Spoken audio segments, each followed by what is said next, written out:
আজকে আমরা সূচক সম্পর্কে জানব।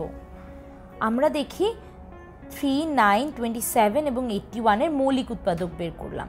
দেখো 3 এর মৌলিক উৎপাদক যদি বের করি তাহলে হয় 3 একটা 3 পাই, 9 এর মৌলিক উৎপাদকে 2টা 3 পাই, 27 এর মৌলিক উৎপাদকে 3টা 3 পাই এবং 81 এর মৌলিক উৎপাদকে আমরা 4টা 3 পাই।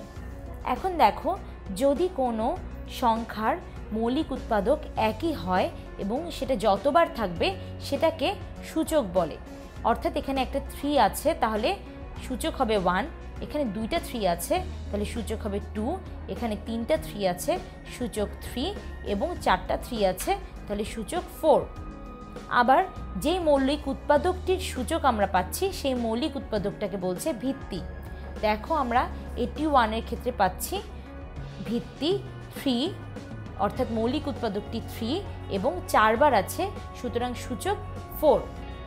এগুলোকে আমরা বলতে পারি যখন 3 এর উপরে 1 থাকবে সেটাকে আমরা বলতে পারি 3 টু দি পাওয়ার 1 অথবা 3 টু দি পাওয়ার 1কে আমরা আসলে 3ও বলে থাকি, কারণ 3 ইকুয়ালস টু তো আমরা 3 টু দি পাওয়ার 1 লিখলাম।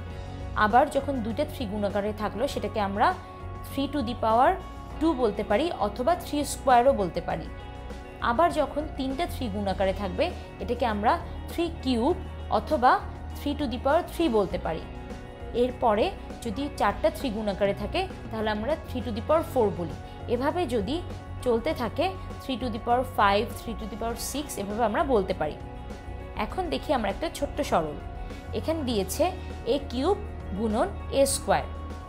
a কিউবকে আমরা লিখতে পারি a গুণন a গুণন a গুণন a স্কোয়ারকে লিখতে পারি a গুণন a।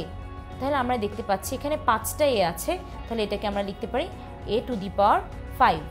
এভাবে আমরা সূচকের সাহায্যে সরল করতে পারি। তাহলে আজকে আমরা দেখলাম সূচক কি।